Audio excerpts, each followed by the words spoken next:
नमस्कार दोस्तों, स्वागत है आप सभी का आपके अपने चैनल द रिटेल इन्वेस्टर में। गाइस, एक ऐसे स्टॉक की बात करने वाला हूं जो आज तो अगर आज की तारीख पे देखेंगे तो एक काफी अच्छी तेजी दिखाया है। 3% से ज्यादा की तेजी आपको इस स्टॉक में देखने को मिल रही है।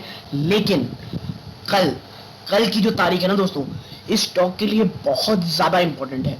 मैं ये नहीं कहता कि कल ही स्टॉक गिर जाएगा, लेकिन कल जब हमारा ट्रेडिंग सेशन खत्म होगा उसके बाद जो शाम होगी उस दिन यूएस की तरफ से आप कह सकते हैं एक ऐसा डिसीजन आने वाला है जो पूरी की पूरी वर्ल्ड इकोनॉमी तो कह लीजिए आपको असर डालेगा ही, उसके साथ साथ इस स्टॉक जिसकी मैं आज बात करने वाला हूं उसमें या तो बहुत ज्यादा निगेटिव असर डालेगा या आप कह सकते हैं कि जो अपसाइड है उसे एकदम से खत्म कर देगा और स्टॉक एक लंबे समय के लिए कंसोलिडेशन फेज में चला जाएगा। क्या वो डिसीजन है, क्यों मैं ऐसा कह रहा हूं, और वैभव ग्लोबल जो पिछले कुछ समय से थोड़ी सी आप कह सकते हैं तेजी दिखा रहा है, क्यों एक बड़ी गिरावट का भी शिकार हो सकता है दोस्तों। और डिस्क्लोजर के रूप में मेरी या मेरी फैमिली मेंबर की इस स्टॉक में पोजीशन हो सकती है फॉर अ लॉन्गर टर्म दोस्तों।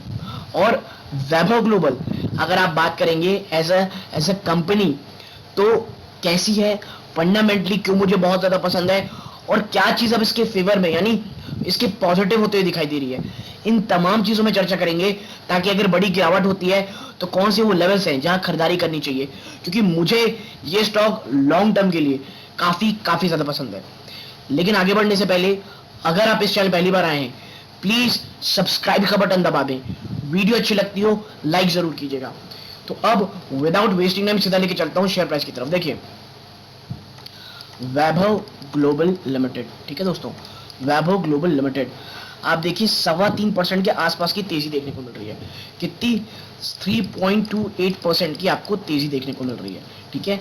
और आप देखेंगे तो पिछले समय से इसने थोड़ी ऊपरी तरफ थोड़ी सी गिरावट, थोड़ी प्रॉफिट बुकिंग तो आई है, लेकिन पिछले 6 महीने में आप देखेंगे ना तो आप देखें स्टॉक ने गिरावट दिखाई, यहां तक देखें 295 की, वहां से चलते चलते देखें तो एक समय में काफी अच्छी लेवल लगभग 33% से भी ज्यादा की तेजी दिखा करके 394 के बाद वापस इसमें गिरावट हमें देखने को मिली और जैसा कि 350 के आसपास वापस से तेजी दिखा रहा है। यानी वैभव ग्लोबल के लिए अभी करंट जो लेवल है 350 का, ये दोस्तों बहुत इंपॉर्टेंट सपोर्ट है दोस्तों, ठीक है, जहां से स्टॉक टूटने से मना कर रहा है।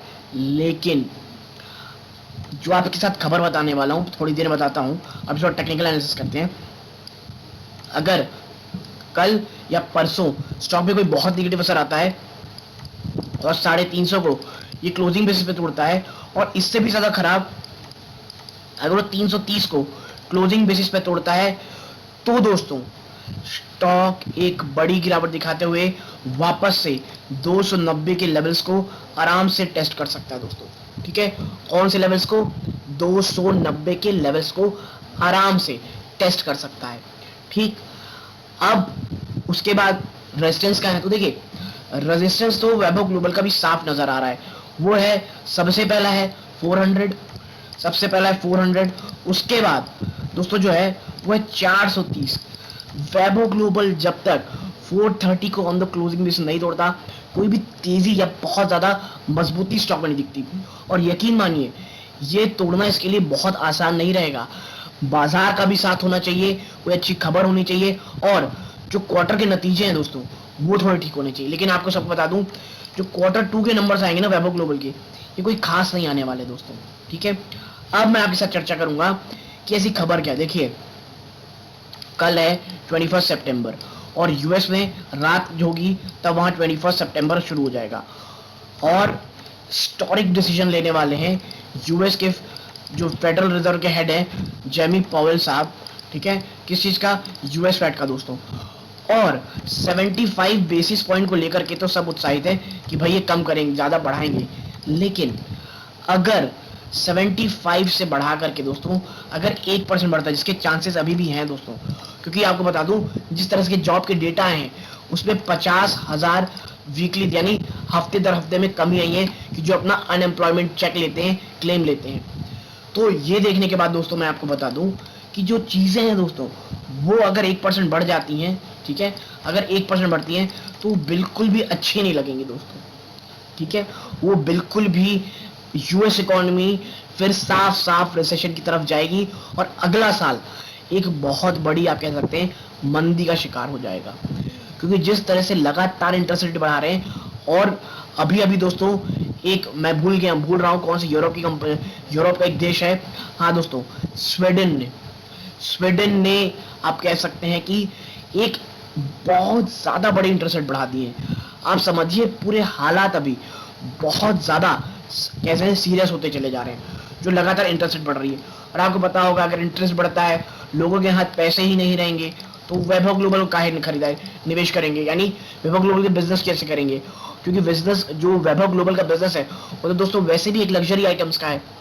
और जब भी रिसेशन आता है, हाथ में पैसे कमी होती है, लोग लग्जरी आइटम में निवेश करना कम करते हैं।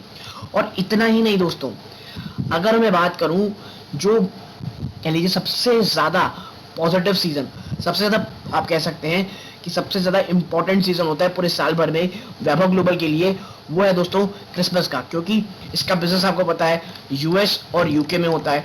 तो वहीं पे जब क्रिसमस ज्यादा मनाया जाता है और वहीं पे जब प्रॉब्लम होगी तो आदमी आगे बिजनेस कैसे करेगा, ठीक है। लेकिन हाँ, कुछ पॉजिटिविटी ये है दोस्तों कि जो सप्लाई चेन के इश्यूज थे वो ठीक होते नजर आ रहे हैं। इसके साथ साथ जो दोस्तों फ्राइट कॉस्ट थी, यानी सामान को एक जगह से दूसरी जगह ले जाना समुद्री रास्ते, वो सस्ता हो रहा है, ठीक है, जिस कारण इनके इनपुट कॉस्ट में कमी आएगी और मार्जिन में इंप्रूवमेंट होगी। लेकिन शॉर्ट टू मीडियम टर्म कल का जो न्यूज आने वाली यूएस की तरफ से जो रिपोर्ट आएगी वैभव ग्लोबल के लिए बहुत ज्यादा पॉजिटिव, ये तो मैं नहीं कहूंगा, लेकिन हाँ या तो बहुत नेगेटिव या सिर्फ माइल्ड नेगेटिव होगी।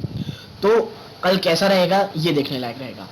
तो यदि आपको मेरी ये छोटी सी एनालिसिस पसंद आई हो, प्लीज वीडियो को लाइक कीजिए, चैनल पहली बार आए हैं सब्सक्राइब जरूर कीजिएगा। जहां तक जुड़े रहे, अपना कीमती समय दिया, इस बात का बहुत बहुत धन्यवाद दोस्तों। ये इस वीडियो का अंत है। जय हिंद दोस्तों।